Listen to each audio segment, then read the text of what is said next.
This is a great hair tutorial for any special occasion, from your wedding to prom or just having a really nice romantic dinner out.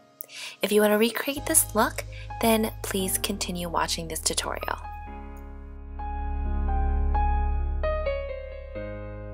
First, I'm going to do is brush out all of the tangles and knots in the hair and apply a heat protectant to the ends of the hair. We're going to curl the hair in order to make it easier to work with for this updo. And I find it much longer lasting if you use a dry shampoo to the scalp of the hair prior to doing an updo. This is going to prevent your hair from looking greasy and oily at the end of the day, as well as it adds a little bit more volume.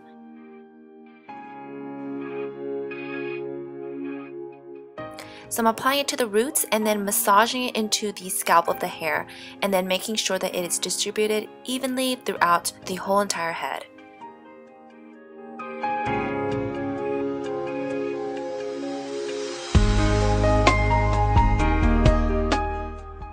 Next, using your favorite way to curl your hair, either with rollers, a curling iron, or a curling wand like I am, just curl your hair. It doesn't have to be perfect and it doesn't have to go any certain order. The reason why we're curling the hair is so that it can give you texture, so it will be easier to create this updo, as well as I find that adding heat to your hair really makes it shiny, so the end finish will look perfect.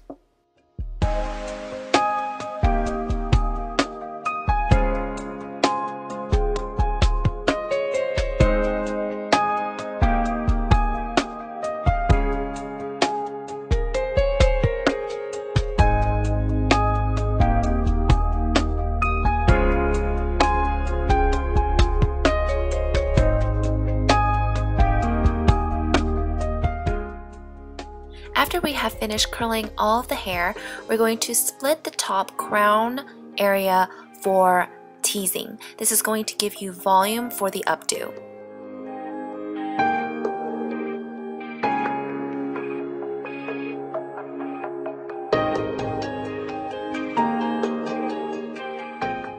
Using thin layers, we're going to spray hairspray to the roots and then start back combing.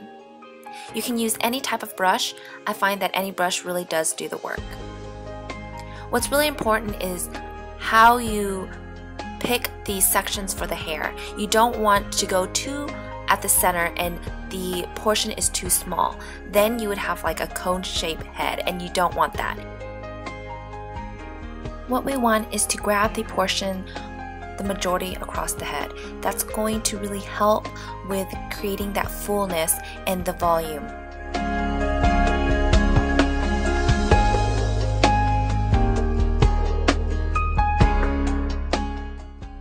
Now we're going to take the section that we've already teased and we're going to smooth the edges and twist the bottom.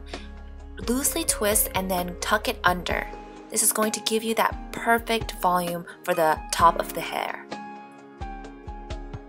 Once you find it to be perfectly placed, start bobby pinning all of it in place. Make sure that it's very secure. I like to crisscross the bobby pins to ensure that it is really, really secure. You don't want it to fall at the end of the day. Depending on your length of hair, for the ends, I like to twist it and then tuck it under the bump that we just made.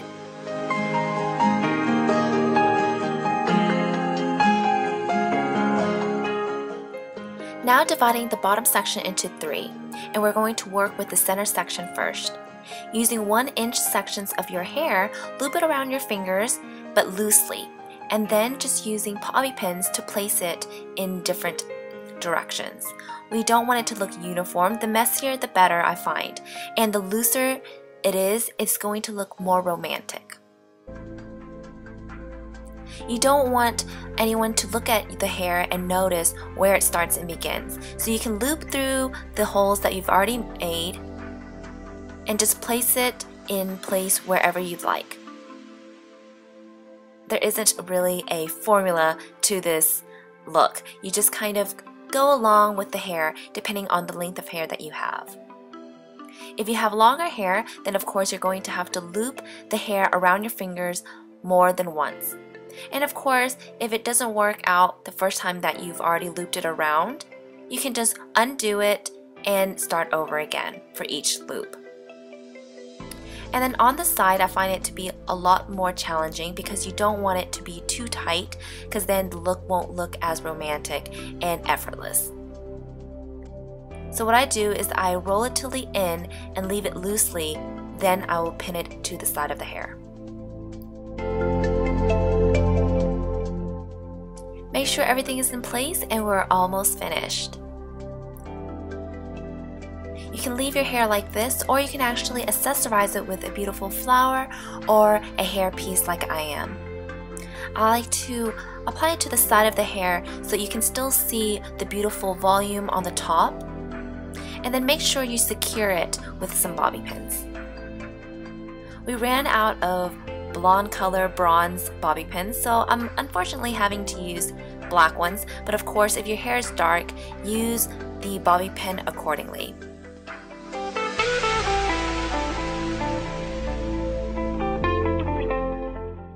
Now moving on to the bangs. I like to use my straightener to curl the bangs to give it the most natural look. This way there isn't any crease and it's much easier to maneuver. In order to make the hair look more effortless, I like to tuck the bangs in with a bobby pin to hide any type of bobby pins that you need to use for the bangs. And that is the end finished look. It looks beautiful just like this without any other accessory, but of course a bridal look would not be completed without a veil. So right where we did the twist to tuck away the ends, that's a perfect place to place in the veil.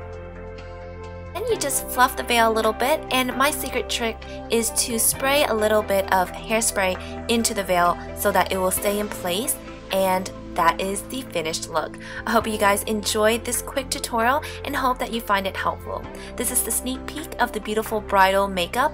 Please come back at the end of next week for the tutorial. Bye!